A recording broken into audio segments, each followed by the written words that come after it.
Conversations That Matter is a partner program for the Centre for Dialogue at Simon Fraser University. The production of this program is made possible thanks to the support of the following and viewers like you. Gregory Henriquez, welcome.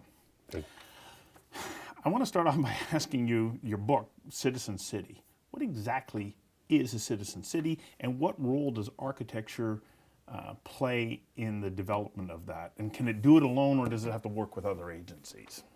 Citizen City, the concept for Citizen City evolved out of sort of my work with social housing and community-based projects early in my career. And I came to the understanding that a complete society really needs to be inclusive and reflect the diversity of our population. And a city that, well, the book's entitled Citizen City, has the goal of really embracing that inclusivity and finding ways in which democracy can really enable it to be as good as it can be. In Canada, we live in one of the most supportive and inclusive societies on the planet, and we take a lot of it for granted.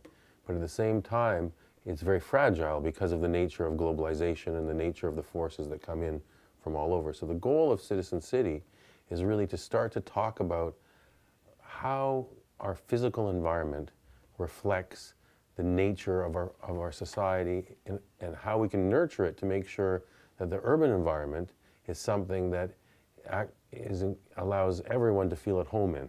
It sounds really simplistic, right?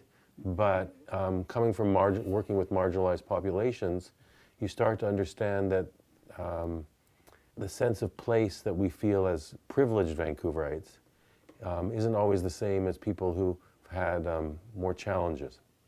And so as Vancouver gets increasingly unaffordable, and as real estate prices skyrocket, and as foreign investment increases, things get more and more complex, because how do you go about making sure that people who have less than have a roof over their head, and that people who live here don't feel displaced by others coming from other places? Because even though we're all immigrants and we come from many places all around the globe, and Canada embraces it, there's been a huge influx of recent immigration and money that has caused tensions to occur that haven't been present up until very recently.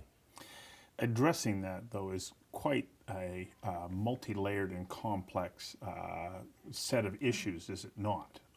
Because, yes, you talk about people coming who come with money, but you also talk about people coming who come with nothing. Yeah. Because this is a haven for people across the full economic spectrum. And so how do we create an environment that would say to somebody, oh, by the way, you're coming in here and I know that you're spending $2 or $3 million on that penthouse apartment, and there's a building right next door to you that is dedicated to social housing. How do we make that work and ensure that the needs of both are met? Well, it's really a question of societal values. If as a society we agree that it's important to take care of everyone, like Medicare and things like that, housing is no different.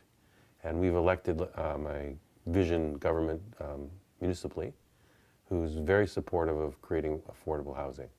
And so through democracy, we've made a choice to try and deal with these important issues. And people coming in for the first time from other places, if they choose merely to invest here and see us as a safety deposit box in a very hostile world, that's fine. But then there should be a tax, and there are CACs and property tax and all these other things, which allow us to ensure that the people who are already here, who have less than, aren't displaced. And so I don't think we need to worry so much about the people coming in from other places with money. I think we need to worry about the people coming in from other places who are disadvantaged. For example, in the book, it talks about immigrant services building we're working on that just opened up on Victoria Drive. And that's people who are coming in from Syria and Ethiopia and all over the world as refugees or immigrants who have very little in terms of skills to cope with this new world, let alone money. And as a society, we've worked very hard, those of us involved in the project, to create this institution which will welcome them. And so even though these things seem very episodic and small, they're really a function of larger societal values that really wants these things to happen. It's just somehow the larger population, through our democratic process, somehow chooses to spend money on other things. And so the question is, how do we make sure that A, democracy works effectively, but B, that the values of our society are actually being implemented? And that's the complex matrix that we try and deal with. And architecture is just it's just the end product, the physical edifices that make up our city. It's not the societal values. So we can only do so much as architects. But everyone can act as activists and as citizens in our society if we're passionate about something that we think is meaningful. And if inclusivity is something that we really want to embrace, any responsible citizen must speak up and try and do their part. And so our architectural practice is framed around this issue that we believe that the ethical and the beautiful must both be present. Mm-hmm. So in order for architecture to be truly meaningful, it needs to do both. And so for the Greeks, for example, there was no distinction between beauty and ethics. In order for something to be beautiful, it had to be ethical. In order to be ethical, it still had to be beautiful. In our society, we've made a distinction. In modernism, has separated these two distinct fields of endeavor into ethics and aesthetics. And aesthetics is deemed subjective, and ethics now is deemed subjective. And so how do they come together in a meaningful way in this sort of babble of subjectivity is what we're trying to cope with. So let's take a look at the Woodwards, old Woodwards site redevelopment. Could it have happened if it was purely a developer-driven project, or does the city government need to be involved to say, yes, under these circumstances, and these are the components that you have to bring to it? Yeah, no, that one for sure needed the civic government to take the lead. It also needed provincial government support and federal government support to happen. So all three levels of government were united in one rare instance with the community activists in the Downtown Eastside. The developer came in and took the risk. That was the big one. Ian Gillespie and Ben Young came in and took the risk. So the developer was really important, but it couldn't have happened without the groundwork done by civic government, with the groundwork done by the community-based organizations, and then funding from higher levels of government coming in to help make it happen. Just got to get you to hang on for a second while we take a quick commercial break. We'll be right back. Conversations That Matter is a not-for-profit program made possible thanks to the charitable support of the following and from viewers like you. Please visit conversationsthatmatter.tv and help us to continue to produce this program. We saw the deterioration of the corner of Abbott and Hastings taking place over decades. And then when Woodwards went out of business, here becomes this vacant, almost derelict site that got occupied by homeless people who were protesting, saying, you know, you can't destroy our neighborhood if this is going to be redeveloped. We have to be kept in mind. So the city listened. But for somebody to say, okay, I'm going to go into that deteriorating neighborhood and invest this kind of money, where do you find those people? Because I'm sure that not every developer says, I'm going to take the chance, because as you pointed out, they had to have some pretty substantial, I guess, ability to take risk. Well, I think you look at Ian Gillespie, he's a rare developer, and many developers would have gone in there and done something. The proposal that was there on the plate from, let's say, Concert Properties was to transfer most of the density up to Georgia Street, which is now the Trump Tower project. And that was their vision. And that, I think, would have been fatal to the Downtown Eastside. Without the body heat necessary to bring back Gastown in that neighborhood part of Hastings Street, it would have been a complete failure if you just would have put social housing in. And so our proposal was to densify beyond anyone's imagination, and isn't without its detractors in the heritage community, isn't without its fears of gentrification, but the risk at that time seemed worth taking, because it was the only way, at least I thought, that the trajectory of the drug dealers and the vacant retail and the lack of inclusivity really in the Downtown Eastside could be rectified. We never in our wildest dreams imagined that we'd sell it out in a day and that the whole neighborhood would turn around the way it has. Yeah, one day. Went on the market and sold out in one day. Okay. So tell me, what are the components that are in that site? How big is it? Okay. What's there now that transformed that neighborhood? Because it is a completely different neighborhood now. Yeah, no, it's 1 million square feet, which includes 500 and, I'm going to quote, I should know exact, 554 condominiums and 200 non-market housing units, which includes 125 SRO replacement, which is for run by the Portland Hotel Society. Single residency, single resident occupancies. Right? Yeah, and essentially they're for some of the poorest people of our society at shelter rates, which is $375 a month, which is government funded. Those are two separate towers, correct? They're they're all, there's on the site, there's 4 separate buildings, all connected to code as one building, so I had no limiting distance issues. That's a long story, but in some of them they're integrated. For example, in the Abbott building, the family non-market housing is integrated with market housing, and that's working really, really well. And we in the W Tower, just across from the courtyard from the SRO replacement, we have condominiums that sell for upwards of $2 million, and so and we've had no problems since we've opened it. Other than that, the social housing experiment has been great, and if you look at the 40% or whatever the number is, social housing included in the project, it's really a model of inclusivity that hasn't been attempted anywhere else in Canada other than, say, Regent Park in Toronto. This is our second break. We'll be back in a moment. Conversations That Matter is a not-for-profit program made possible thanks to the charitable support of the following and from viewers like you. Please visit conversationsthatmatter.tv and help us to continue to produce this program. So who owns that social housing? It's owned by the provincial government, an airspace parcel. So we don't have to worry about it being sort of sucked back into the real estate market because the provincial government is the one that holds title on that. That's right, and there's a operating agreement with the Portland Hotel Society for one, and affordable housing for the other, 2 different groups, one who specializes in more families and one that deals with the more marginalized population. And then we even have a floor that Ian Gillespie and Ben Young did together within the W Tower with Vancouver Resource Society, which was quadriplegic. So we have a floor of that, which he sold to them at cost.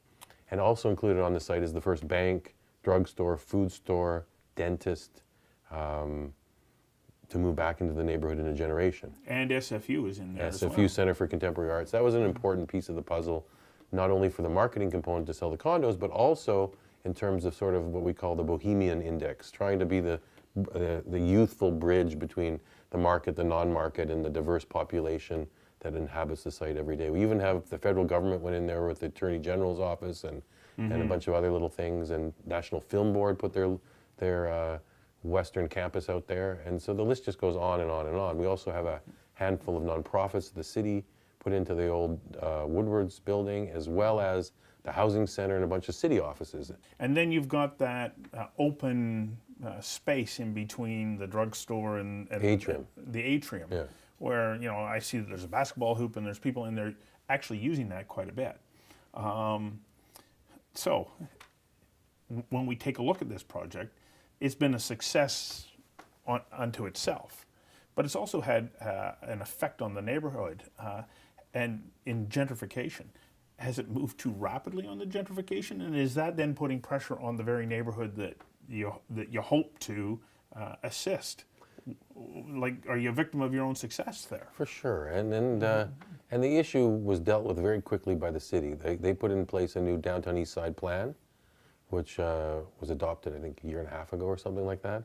And I'm not sure the exact date, but essentially what it did was it limited development to very specific areas and made sure that the majority of the Downtown Eastside remained only developable with inclusive projects like Woodwards, and densification, like you see in Chinatown along Main Street, is only in very specific areas. And so the city did a really good job in sort of making sure the gentrification stayed more around the Gastown area. And as it moves into Chinatown, it's really only the retail that's changing. And that's a function of the Chinese seeing Richmond as their home versus old Chinatown, right? It's not a function of, so the hipsters move in with affordable rents, right? And so I look at that as the natural evolution of a city. I don't see that as gentrification. I think any retail is better than vacant retail. Right. So you talked about CACs, which is our community amenity contributions. Is this something that is unique to Vancouver, or is it an exportable idea? Can other cities benefit from this, or do you have to have the bizarre kind of real estate market that we have here to be able to make that work?